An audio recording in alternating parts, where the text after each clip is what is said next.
တဘာဝတရားဟာလွန်ခဲ့တဲ့နှစ်ပေါင်း300ကျော်ဒိုင်နိုဆောတွေကဘာပေါ်မှာမွေဖွားမလာခင်တည်းကတည်ရှိခဲ့တဲ့တရားဝါတွေကိုဒီနေ့အထိသမုဒ္ဒရာရဲ့အောက်ခြေမှာအသက်ရှင်ခွင့်ပေးထားခဲ့ပါတယ်။သူတို့မှာတခြားငါးတွေလိုလှပတဲ့အခြေခွန်တွေမပါဘူး။ကုခတ်ဖို့အတွက်ရေကူးတောင်မှန်တွေမရှိဘူး။ပိုပြီးစမ်းကြဲတာကသူတို့မှာတားကောင်ကိုကြိုက်ခဲဖို့မေယိုးဆိုတာမျိုးလုံးဝမရှိပါဘူး။ဒါပေမဲ့သူတို့ကရေအောက်ကဘာရဲ့တကယ်ဟော်ရာရုပ်ရှင်တွေကလို့တားကောင်တွေကိုအရှင်လက်လက်အသားတွေအကြီးပြောကြသွားအောင်လုပ်နိုင်တဲ့သွေးဆုပ်ဖုတ်ကောင်တွေဖြစ်နေတာကိုတော့လူသိနေလာပါတယ်။သူတို့ကတော့လန်ဖရီလို့ခေါ်တဲ့မေယိုမဲငါးရက်ဆက်ကြီးတွေပါပဲ။ဒီငါးရက်ဆက်ကြီးတွေရဲ့ခန္ဓာကိုယ်ကမွေလံဘက်ကောင်လိုပုံစံရှိပြီးတော့သူတို့ရဲ့တစ်ခုတည်းသောလက်နက်ကတော့ပါဇက်ပါပဲ။သူတို့ရဲ့ပါဇက်ကတခြားသတ္တဝါတွေလိုမျိုးအပေါ်အောက်ပိတ်ပြစ်လို့ရတဲ့မေယိုမဟုတ်ပဲဝိုင်းဆက်နေတဲ့အေယာမစုပ်ခွက်ကြီးတစ်ခုပါ။အဲ့ဒီစုပ်ခွက်ရဲ့အတွင်းဘက်မှာကလွှာသွားတွေလိုချွန်ထက်နေတဲ့သွားအထက်ထက်ကစက်ဝိုင်းပုံစံစီပိတ်ဆို့နေတာပါ။သူတို့ကရေကူးနေတဲ့ငါးကြီးတစ်ကောင်ကိုတွေ့ပြီဆိုရင်သူတို့ရဲ့စုပ်ခွက်ပါဇက်ကြီးနဲ့သားကောင်ရဲ့ခန္ဓာကိုယ်ကို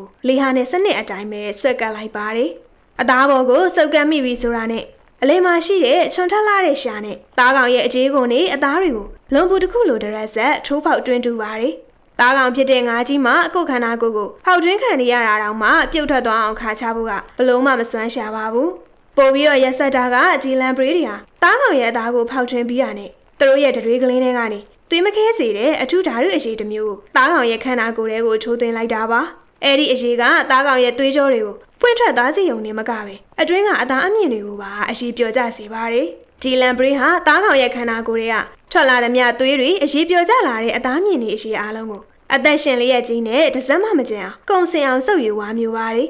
လန်ပရီတကောင်ဟာ၎င်းရဲ့တက်တန်တစ်လျှောက်မှာငါးပေါင်းတန်ချိန်များစွာကိုဂျလိုနီးနဲ့ပဲတက်ဖြတ်နိုင်ခဲ့ပါတယ်သူတို့ကတ်တွေတာခံလိုက်ရတဲ့ငါးကြီးတွေကတော့ရက်ပေါင်းများစွာကြာအောင်အရှင်လက်လက်နဲ့သွေးဆုပ်အစားခံရပြီးနောက်ဆုံးမှသွေးကင်းမဲ့ပြီးတော့ဖြူစွတ်နေတဲ့အယိုးစုအခွန်ကြီးအဖြစ်နဲ့ပဲတည်ဆုံးသွားကြရပါတယ်။မေယိုမပါပဲသားကောင်ရဲ့အသားတွေကိုအရှင်လက်လက်အရေးပြောဆုပ်ယူတတ်တဲ့ဒီလန်ပရီငါးတွေရဲ့ဖြစ်တည်မှုဟာသမုဒ္ဒရာရဲ့အမောင်ဆုံးသောအိမ်မက်ဆိုးတစ်ခုပါပဲ။တင်ရောရေအောက်ကဘာရဲ့ဒီသွေးဆုပ်ဖောက်ကောင်ကြီးတွေရဲ့တဘာဝကိုဘယ်လိုမြင်လဲ။ကောမန့်မှာရေးခဲ့ပါဦး။တကားမှမကြားဘူးသေးတဲ့တဘာဝတရားရဲ့အမောင်ချမ်းဆက်လန်းတွေကိုဆက်ပြီးတော့သိချင်နေဆိုရင်တော့ကျမတို့ရဲ့ဥယျာဉ်တာတိမ်မန် channel ကို subscribe လုပ်ထားဖို့လည်းလုံးဝမမေ့ပါနဲ့နော်